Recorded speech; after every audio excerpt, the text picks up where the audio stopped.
What's going on, fellas? Today we're going to be trying out silv 5 again. But this time I'm doing stainless steel to steel. Now, what's hard to do about this is the simple fact that in order to braze, the metal has to reach a state of incandescence. If it isn't glowing, it's not going to braze. The problem with doing two dissimilar metals is that they often reach the optimum temperature at different points in the heat up process. So basically what's going to happen here typically with your standard brazing rods is I have to get this stainless steel so hot that it scorches it. Something happens to it. I have these other brazing rods here. Traditionally I use these. I don't know if you've ever used this kind of brazing rod before. These are very hard to get to work. And part of the problem is that the stainless gets scorched so bad that it will no longer receive the metal. Now, it would behoove me to wet these or tin these up before I assembled the piece here, but let's face it, I ain't got time to do all that. I need a product that will perform. So essentially, today's test is going to be stainless steel to steel. Yesterday we did brass to steel, and it worked out amazing. You can see here in this unit was all done brass to steel. That's a high temperature seal. This burner can get red hot and be just fine. A little bit sloppy on that back joint, but this stuff does steel to brass and steel to steel very well. All right, let's get on with it. I'm going to be using an oxyhydrogen gas modification torch for this process. I'll be pulling some serious amperage here. Quite a flame. Here we go.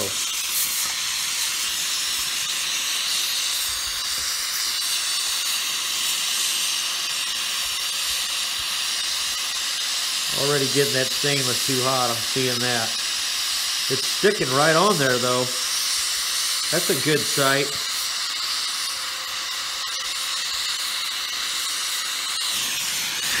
Oh man, that flux is horrible.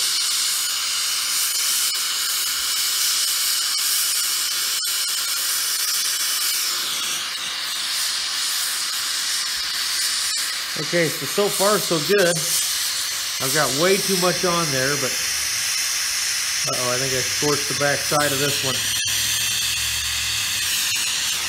I'm gonna see with these damn glasses on. Nope, it got it.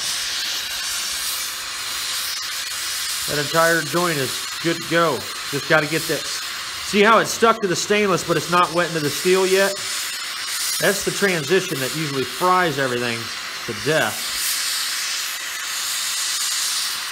Trying to get this metal hot enough. See if we can do a little underheating. That'll help. There it goes. You can see that wetted pretty good, I think.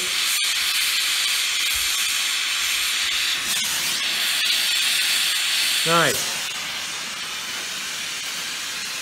Dude, that was so quick. Filled off beautifully.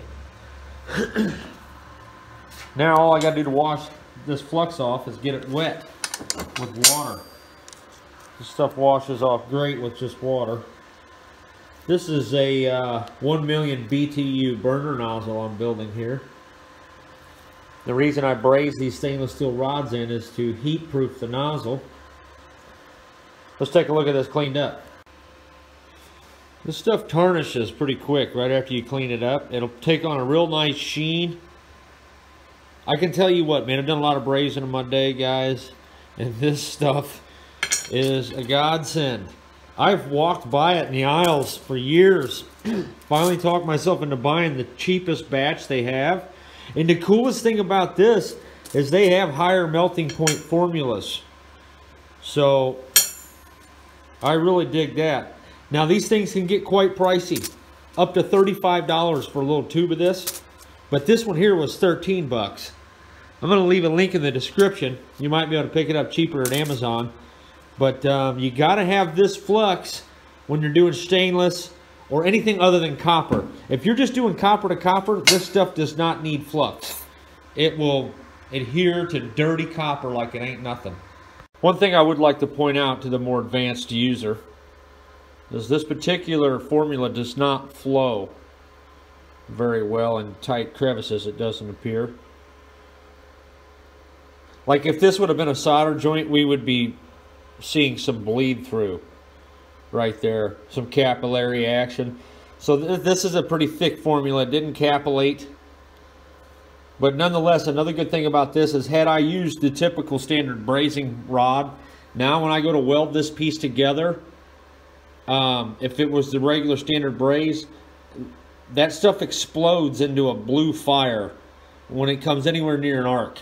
And it can contaminate the arc weld, and it leaves a pit right there at the end where I go to weld this thing together every time. And I got to fool around with it and slowly just tack it together and grind it away and tack it and grind it.